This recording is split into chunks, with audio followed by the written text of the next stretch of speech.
آج عمر عطا بندیال صاحب نے اپنی اننگ کی آخری بال میں زبردست چھکا مارا ہے،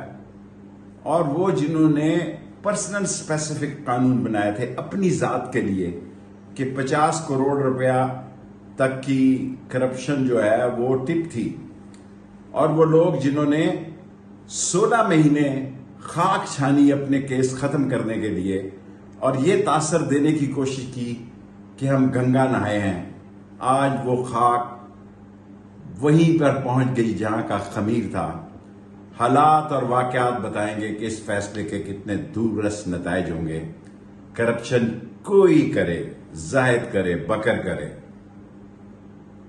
اس کو قانون کے شکنجے میں آنا چاہیے۔ اور سب سے اچھی بات یہ ہے کہ یہ قانون وہیں سے شروع ہوں گے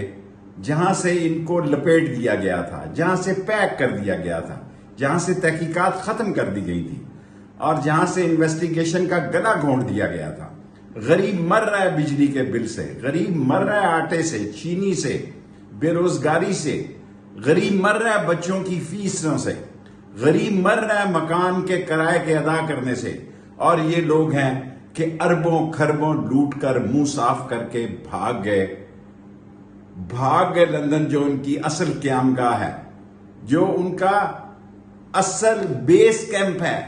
جہاں وہ ہائی پارک 1 اور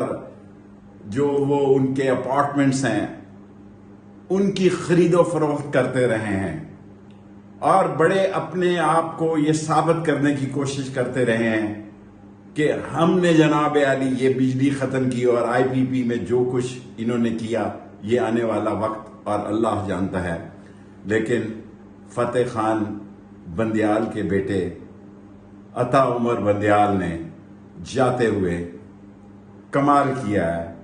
اور جس کے بہت دوررس نتائج ثابت ہوں گے۔ ان سارے چوروں، ڈاکوؤں، لٹیروں، بدماشوں، کمظرفوں، کمکڑوں اور قوم کا خون چوسنے والوں کو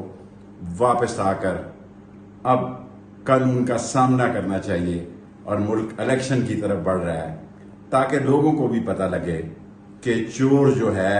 وہ چوکیدار نہیں بن سکتا، چور چور ہی رہے گا، اور انشاءاللہ تعالی پاکستان ترقی کرے گا، پاکستان آگے جائے گا، اور یہ عظیم قوم ہے، اور ہمارے عظیم ادارے اور عظیم افواج ہیں، ان کو انشاءاللہ تعالی نکیل ڈالے گی جنہوں نے پاکستان کے خزانے کو لوٹا ہے، اور پاکستان کے خزانے کو مضبوط اور مستحکم کرے گی، اور غریب کو سکھ اور چین، کیونکہ غریب ہی، عوام ہی کا نام ریاست ہے، عوام خوشحال ہوں گے تو ریاست خوشحال ہوگی۔ اسلام زندہ باد، پاکستان زندہ باد۔